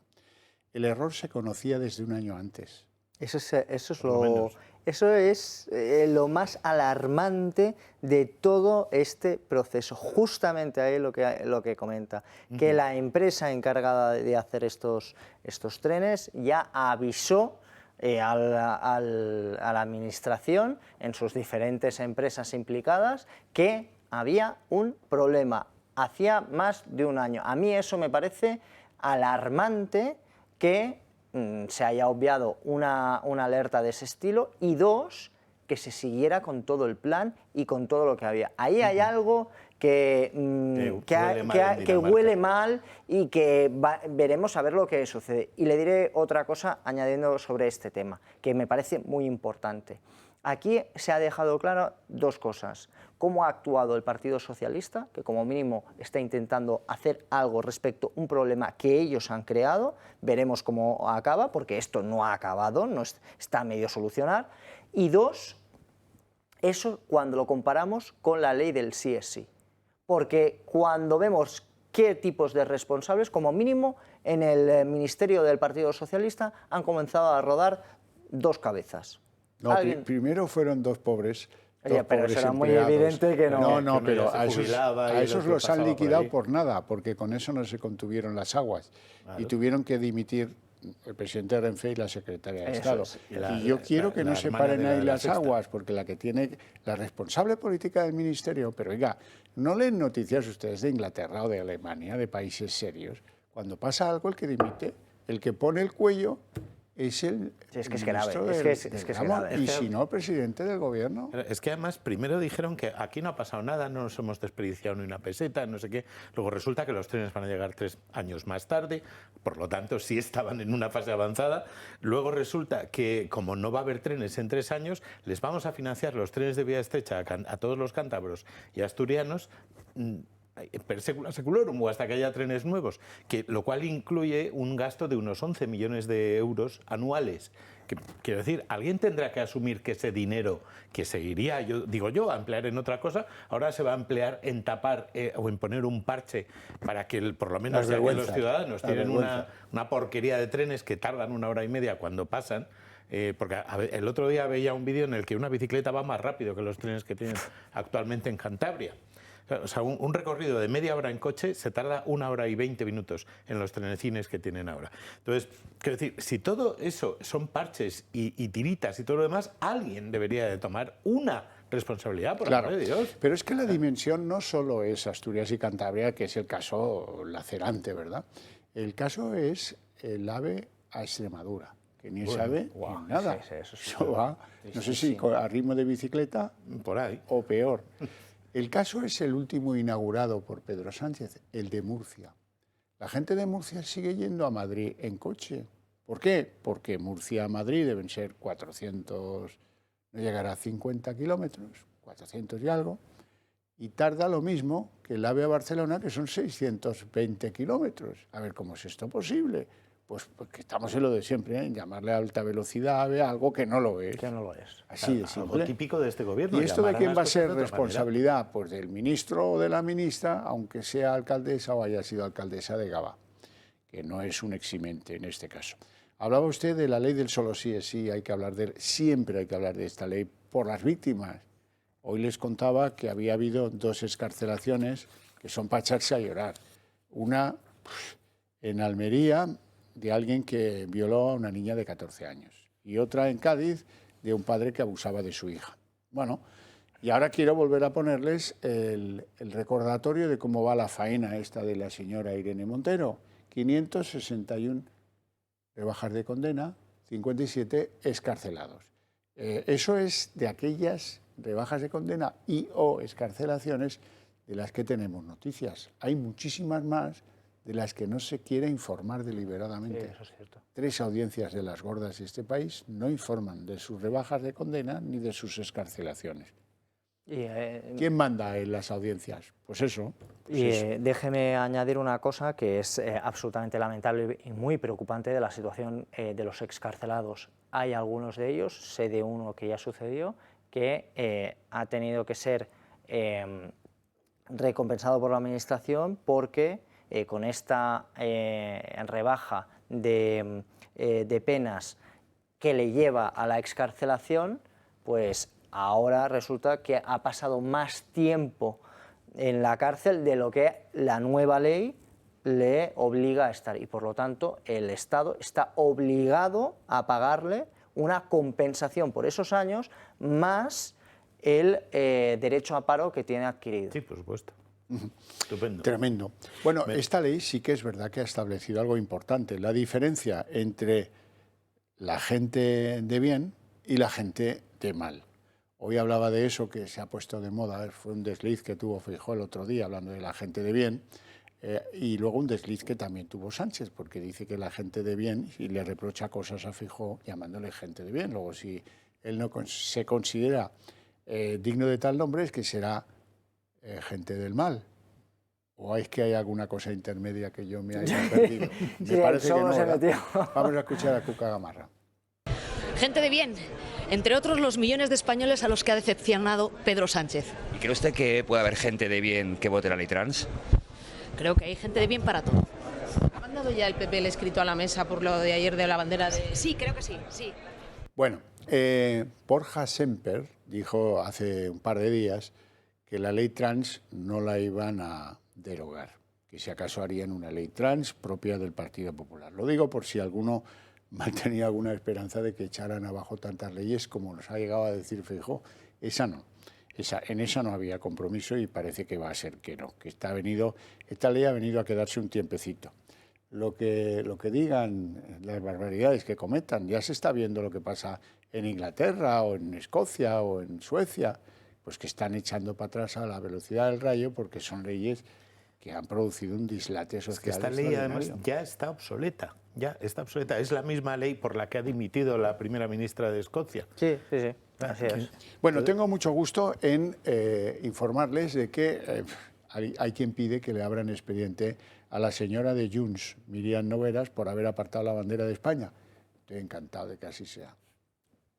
La separatista Míriam Nogueras sigue en el centro de la polémica después de retirar ayer la bandera de España antes de dar una rueda de prensa. Y no es para menos. Fue Inés Arrimadas quien volvió a colocar la bandera en su lugar y quien advirtió de la importancia de respetar los símbolos oficiales. Aquí, para dar una rueda de prensa en el Congreso de los Diputados, tendría que ser obligatorio respetar y no despreciar de esa manera los símbolos oficiales. Aunque lo cierto es que este gesto de Nogueras es uno más de los muchos desplantes que ha hecho el independentismo a los símbolos nacionales. Un desprecio que ha desatado fuertes críticas dentro de la oposición. PP, Ciudadanos y Vox han llegado a pedir la apertura de un expediente y la imposición de sanciones. Pero no solo la oposición. Algunos miembros del gobierno, incluso de RC, también han afeado el gesto de la portavoz de JxCat. Bueno, yo creo que cada institución tiene que tener la capacidad de saber cómo se tiene que comportar respecto a su simbología. Gesto absolutamente inaceptable, que no comparto.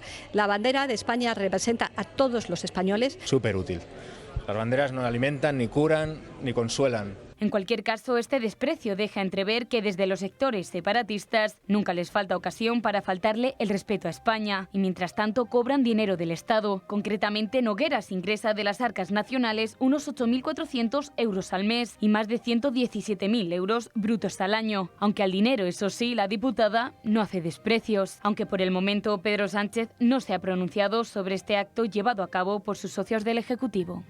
¿Pero qué va a decir Pedro Sánchez? Si yo me acuerdo de un día que fue a Barcelona, hizo una rueda de prensa conjunta con Pere Aragonés, habló Sánchez y se llevaron la bandera de España.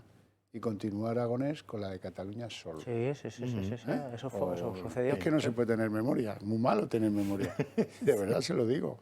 Yo si pudiera me quitaba un cacho.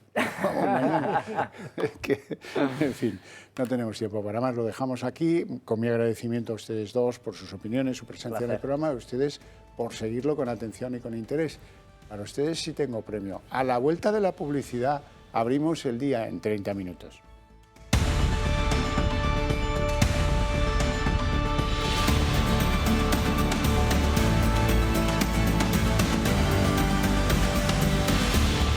El día en 30 minutos. La visita de los europarlamentarios para saber qué está pasando en España con los fondos europeos ha traído algunas consecuencias. La primera es que los invitados, los eurodiputados, han constatado, uno, la lentitud en la aplicación de esos fondos y la falta de transparencia sobre esos mismos. No han podido saber qué porcentaje de esos fondos ha sido ya ejecutado y se marchan con eso y con alguna escena prácticamente de vodevil, como que a los señores eurodiputados se les haya prohibido entrar con sus móviles en la sala en la que se han encontrado con la ministra Montero, con la vicepresidenta Nadia Calviño y con el ministro Escrivá. En fin, con eso ya se van convencidos de las preocupaciones de este gobierno, ¿verdad? Más allá del reproche por la rebaja del delito de malversación, que haya dolido, porque claro, estos vienen a velar por esos fondos europeos y si no hay, si se desfigura el delito de malversación de fondos públicos, pues puede afectar a las ayudas europeas. Está la sospecha desatada porque apenas han llegado, dicen que un tercio de esos fondos. Y desde luego, esta gente viene con un aviso importante de la mano, esta vez de la Comisión Europea. Si España quiere el resto del dinero comprometido en ayudas, va a tener que hacer frente a su compromiso, que era reformar las pensiones, y de eso hace mucho que aquí ni siquiera se habla. Marina Álvarez. ¿Qué tal? Buenas noches. Pues los jueces también han aprovechado la visita de los eurodiputados para trasladarles su preocupación por la ley del solo sí es sí. Vocales del CGPJ han alertado de que las rebajas de condenas pueden llegar a 4.000 y que podrán seguir produciéndose durante al menos 5 años. Para los magistrados, la norma de Montero ha causado un daño irremediable que no terminará, dicen, con la reforma que prepara el PSOE.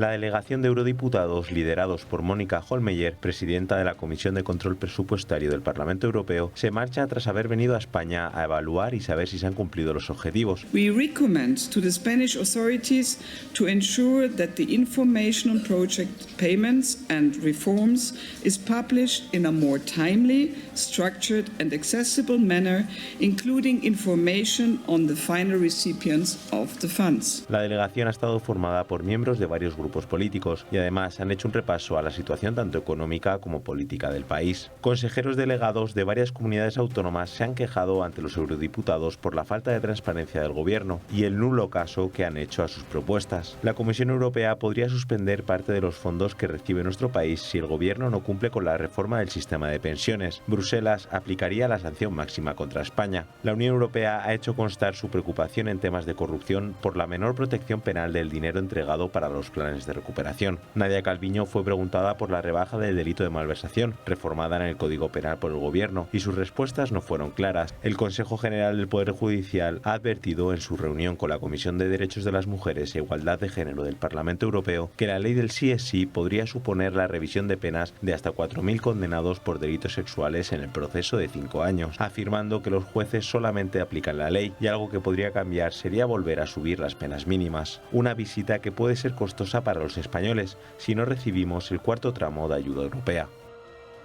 Los reproches sobre los efectos de la llamada ley de solo sí es sí y las dificultades entre el PSOE y Unidas Podemos para llegar a algún acuerdo sobre esa proposición de ley de reforma de la anterior ley de Irene Montero que presentó el PSOE han sido lo más interesante de una sesión de control caracterizada por el reproche a la oposición. Ya saben, han sido hoy los enfrentamientos mantenidos por Irene Montero y Margarita Proens del Partido Popular. Ojo, porque en ellos la ministra insiste en que la ley es buenísima. Lo que pasa es que hay algunos jueces que la aplican de forma retorcida. Y luego un segundo enfrentamiento también muy reseñable, el que han mantenido el diputado de Vox, Ignacio Gil Lázaro, y el ministro de la Presidencia, Félix Bolaños. Nueva sesión de control al Gobierno en el Congreso, donde la ley del sí es sí ha vuelto a protagonizar una vez más los enfrentamientos entre Gobierno y el Partido Popular. 5 minutos de debate le han bastado a Cuca Gamarra para pedir la dimisión de Irene Montero. ¿A qué espera para cesar a la ministra Irene Montero? Los trenes sí, pero los delincuentes sexuales no. Con quien nunca vamos a sumar es con aquellos que ponen en solfa los derechos de las mujeres. En la misma línea se ha manifestado la diputada del PP, Margarita Proens, que ha pedido a Igualdad que modifique inmediatamente el bochorno de la ley Montero. El daño ya es irreversible, pero ¿qué más tiene que pasar? ¿Cuántos borradores ha intercambiado con justicia? Señores del PSOE, paren esta locura. Convoquen un pleno esta misma semana. Aquí tienen los votos del Partido Popular para ello y modifiquen este bochorno. Pero la ministra de Igualdad ha criticado que los argumentos del PP contra el sí es sí nunca tuvieron que ver con las rebajas de penas. El problema que ustedes tienen es que han estado siempre en contra de los derechos feministas y en contra de los derechos de las mujeres. Unos enfrentamientos que también han sido más que evidentes entre el Gobierno y Vox. El diputado de Vox, Ignacio Gil Lázaro, ha asegurado que España no va a consentir que el Gobierno siga escurriendo la culpa ante las consecuencias de la ley. Este escándalo mayúsculo, señor ministro, demuestra la incapacidad, la irresponsabilidad, la frivolidad. Y ha advertido: si vuelve a delinquir alguno de esos excarcelados, alguien tendrá que inmediatamente ser cesado o dimitir. No va a consentir España que el Gobierno entonces siga como hasta ahora. Unas críticas que el ministro de Presidencia, Félix Bolaños, ha celebrado. Me alegra que formulen ustedes una pregunta sobre violencia a las mujeres, porque eso significa que igual les empieza a preocupar. Por su parte, el portavoz de RC en el Congreso, Gabriel Rufián, ha advertido de que su formación no va a apoyar una reforma del sí es sí si no tiene el respaldo de Igualdad. Nosotros no vamos a tirar hacia adelante sin el Ministerio de Igualdad, lo hemos dicho 1000 veces. Una sesión de control en la que el Partido Popular y Vox han destinado todos sus esfuerzos en airear las evidentes brechas del gobierno de coalición. Y el contador del que Sánchez no quiere hablar sigue creciendo día a día. 4 meses después de la entrada en vigor de la ley del solo sí es sí, Este es el panorama de agresores sexuales beneficiados. Las rebajas de condena ya ascienden, ahí lo ven, a 561 y las excarcelaciones ya son 57. La última se ha producido hoy en Huelva, la primera en esta provincia, y el beneficiado es un varón que obligó a su víctima a practicarle una felación sosteniendo una navaja. El agresor, que fue condenado en el año 2010, ha visto reducida su pena de 12 a 7 años, por lo que ya ha sido puesto en libertad. No los han pillado. Este es el país de la picaresca. Y mira que era fácil. Solo tenían los eurodiputados que preguntar quién es el intermediario de las ayudas que se han recibido, las que han llegado a los que las solicitaban. Y de ahí hubieran llegado a interesantísimas conclusiones, como por ejemplo que tras los intermediarios hay unos cuantos antiguos ministros socialistas y, por cierto, alguno también del Partido Popular. Pero Sánchez, lo que se dice bien parado, no ha salido de esta misión de los eurodiputados que vienen a ver qué pasa con los fondos europeos. En la sesión de control en el Congreso, pues lo que ha habido es todo lo contrario. El control ha sido el control de la oposición, el hostigamiento a la oposición, el reproche a la oposición. El formato de las sesiones de control se ha vuelto en una especie de una suerte de sesión de exposición violenta de reproches y de argumentos para no contestar a las preguntas que los señores diputados efectúan al Gobierno y a su presidente, lo que refleja, por un lado, un evidente nerviosismo de Sánchez y de sus ministros, pero es que tratar así a la oposición en una sesión que se llama de control al Gobierno simplemente no es de recibo. Si Gamarra pregunta, pues tiramos de la ficha que nos han hecho y le reprochamos que fue casadista y que le enviaba mensajitos a Casado, como en el Senado le recordaba a Feijóo, vigile usted en su espalda a ver si nota algo que le duele punzante, ¿verdad? Cosas de muy mal tono. Si Inés Cañizares, la diputada de Vox, quiere claridad sobre el paro juvenil, pues sale, en este caso, Yolanda Díaz, que no tiene ningún aprecio por la verdad, y le dice que a la diputada de Vox, oiga, es que mentir es pecado. Ella se lanza por la mentira a galope tendido, pero lo que quiere es, pues si acaso, reprocharle a Inés Cañizares que tenga una especie de ascendente pues, relativo a la religión o que esté más próxima a lo católico de lo que está seguro Yolanda Díaz. El debate nos sirve para que los españoles sepamos cómo está el paro juvenil, que es de lo que se trata.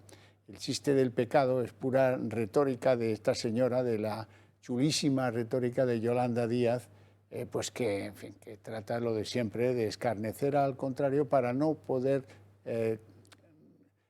pues entrar en un debate constructivo sobre lo que tiene que ser la vida política.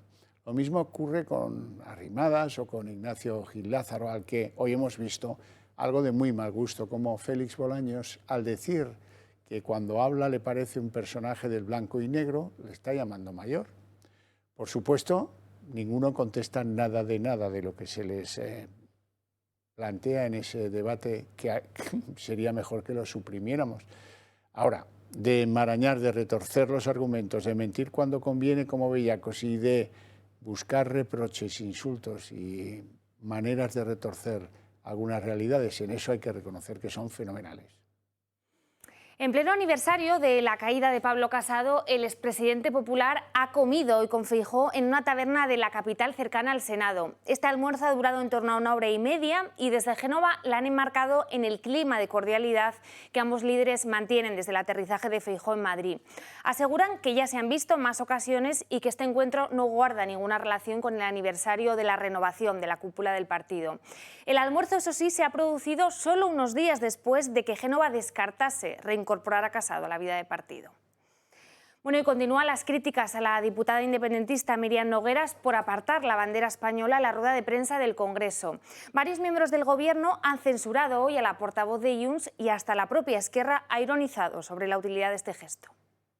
La separatista Míriam Nogueras sigue en el centro de la polémica después de retirar ayer la bandera de España antes de dar una rueda de prensa. Y no es para menos, fue Inés Arrimadas quien volvió a colocar la bandera en su lugar y quien advirtió de la importancia de respetar los símbolos oficiales. Aquí, para dar una rueda de prensa en el Congreso de los Diputados, tendría que ser obligatorio respetar y no despreciar de esa manera los símbolos oficiales. Aunque lo cierto es que este gesto de Nogueras es uno más de los muchos desplantes que ha hecho el independentismo a los símbolos nacionales. Un desprecio que ha desatado fuertes críticas dentro de la oposición. PP, Ciudadanos y Vox han llegado a pedir la apertura de un expediente y la imposición de sanciones. Pero no solo la oposición. Algunos miembros del gobierno, incluso de RC, también han afeado el gesto de la portavoz de JxCat. Bueno, yo creo que cada institución tiene que tener la capacidad de saber cómo se tiene que comportar respecto a su simbología. Gesto absolutamente inaceptable, que no comparto.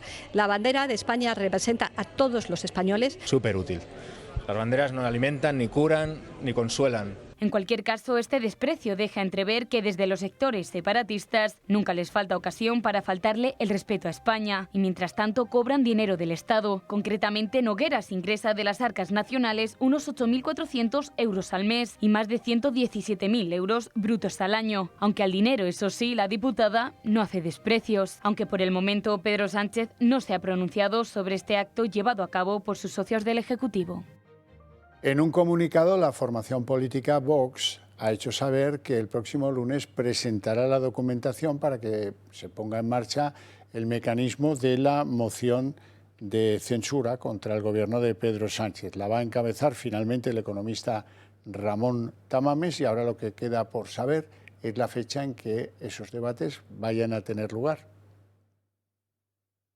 Y este acercamiento entre Tamames y Abascal ha dado mucho que hablar en las últimas semanas. La biografía del economista es de todo menos predecible. De militar en el PCE pasó al CDS de Adolfo Suárez para liderar ahora la moción de censura del partido más conservador de España.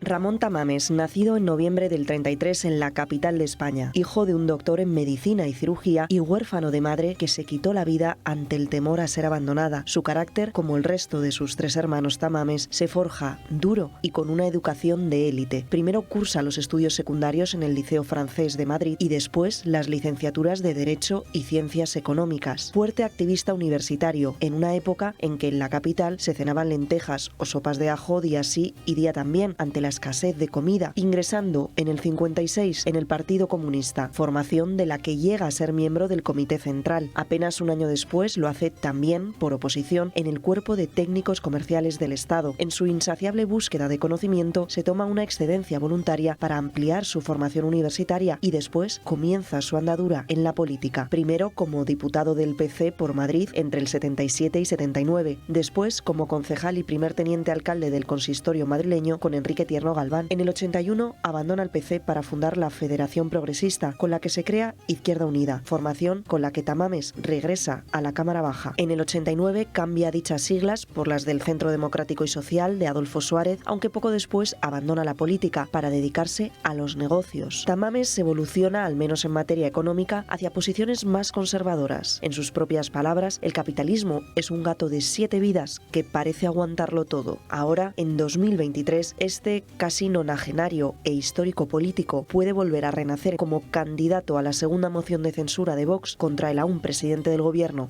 Pedro Sánchez.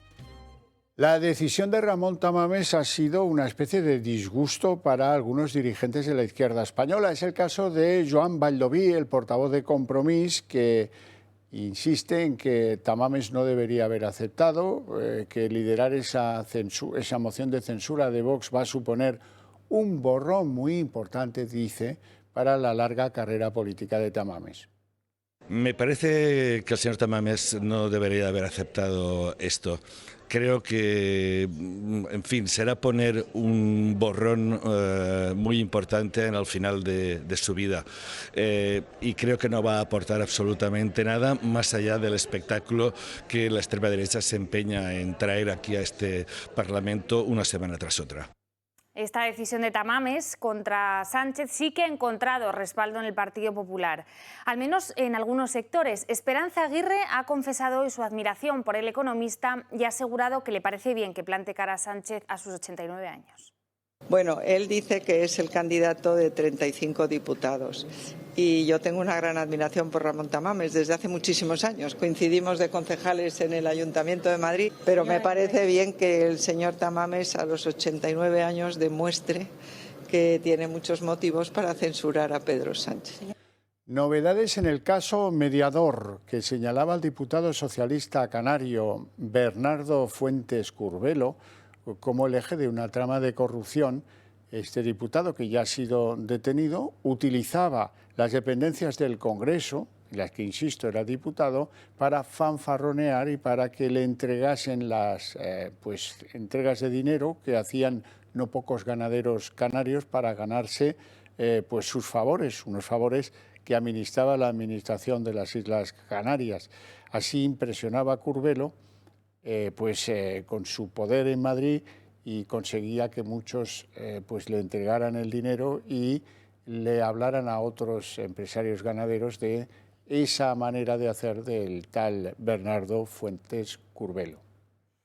Y además en Cantabria 8 personas han sido detenidas por presuntas irregularidades en contratos del servicio de carreteras. La policía investiga un entramado corrupto encabezado por un funcionario público que habría adjudicado contratos a cambio de regalos y de dinero. La operación, en la que participa la UDEF y la Agencia Tributaria, lleva desarrollándose desde hace meses y ya se han registrado la Consejería de Obras Públicas, además de empresas y de domicilios privados. El Gobierno de Cantabria asegura que desconoce los motivos y que tampoco conoce a las personas investigadas. Le escuchamos. El tema está en que ahora mismo, al haber secreto de sumario y no conocer ningún hecho concreto, ni siquiera sabemos qué es lo que se está investigando, pues solo podemos esperar a tener información al respecto. No podemos decir mucho más. Que, por supuesto, colaboración máxima con la justicia. Deseamos, además, que se desentrañen los hechos cuanto antes y transparencia ante cualquier tipo de investigación que se abra. Bueno, hoy en el Congreso se trataba de salir airoso de los reproches que le realizaba toda la oposición a Pedro Sánchez a propósito de los errores ferroviarios en Asturias y Cantabria. Pero él no tiene ningún problema, ha sacado pecho destacando que su gobierno es el que ha conseguido un acuerdo con Francia para que haya una conexión con el AVE francés, Pirineos para arriba, eso sí, a partir del año 2030.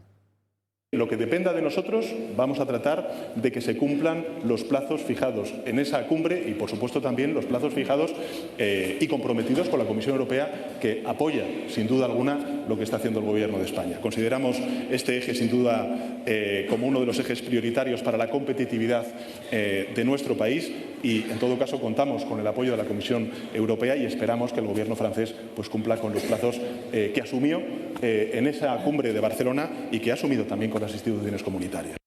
España registra la peor tasa de paro juvenil en Europa. 3 de cada 10 menores de 25 años están desempleados desde diciembre.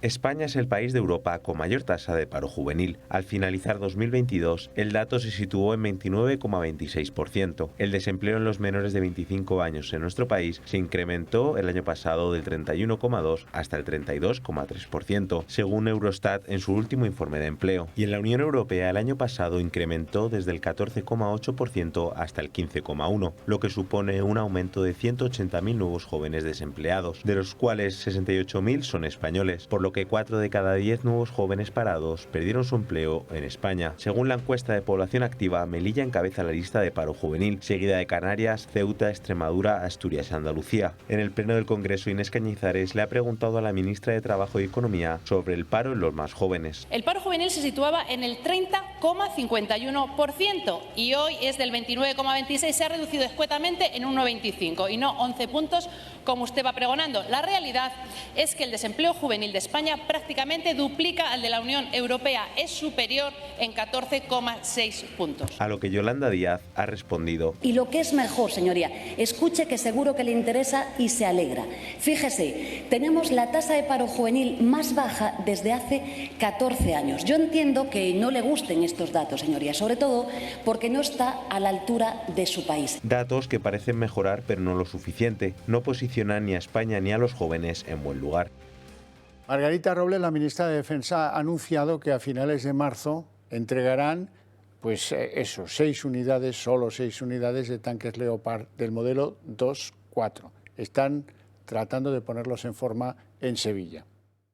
Usted sabía bien que son 4 más 2, es decir, que estamos reparando en este momento 6 vehículos Leopard, que Leopard 2 a 4, 6, insisto, porque a veces por la terminología de los Leopard la gente se equivoca, 6 que en este momento están siendo objeto de la reparación para ponerlos al día porque eran necesarios, con la posibilidad de que si fuera necesario más y nuestros aliados nos lo pidieran, señora ministra, tiene que ir terminando, pudiera incrementarse ese número. Los Mossos d'Esquadra, la policía catalana, investiga como un posible suicidio el caso de 2 gemelas de 12 años en Sallent que se precipitaron desde un tercer piso este martes por la tarde. Una de las hermanas murió, la otra está hospitalizada en estado crítico y los padres decían que se trataba o que pensaban que podía tratarse de un bullying escolar. La policía catalana dice que no. Velas, flores y muestras de condolencia en la puerta del edificio donde vivían las 2 hermanas gemelas que se precipitaron desde el tercer piso de su vivienda en Sallent. Una de las menores de 12 años falleció mientras que la otra resultó herida grave y fue hospitalizada en el Hospital Parc Taulí de Sabadell. La policía catalana encontró 2 cartas manuscritas de las niñas y 2 sillas cerca de la barandilla del balcón del piso. Los Mossos d'Esquadra no descartan ninguna hipótesis sobre lo acontecido, pero apuntan al suicidio como la principal de ellas, aunque un primo de las niñas y una compañera del trabajo de la madre de estas señalaban. Sé que ellas tenían problemas, estaban sufriendo de bullying, estaban con un poco de depresión también, desde que llegaron aquí tenían problemas en el colegio. Tenían problemas en el colegio, sí. De que sé que necesitaban más ayuda realmente de lo que tenían. En cualquiera de los casos, Sallent es un pueblo abatido que ha querido recordar a la menor fallecida con un minuto de silencio. Bueno, la búsqueda de vida en Marte parece que se complica. Un estudio apunta a que los instrumentos científicos enviados al planeta rojo que llevan allí desde hace años podrían no ser lo suficientemente sensibles como para detectar signos de vida en el suelo del planeta. Hasta aquí el día en 30 minutos. Les deseamos una feliz noche a todos, especialmente a aquellos que decidan compartirla con El Toro Televisión. Y les dejamos ahora la compañía de Sandro Meco y volvemos mañana con toda la información aquí a las 9.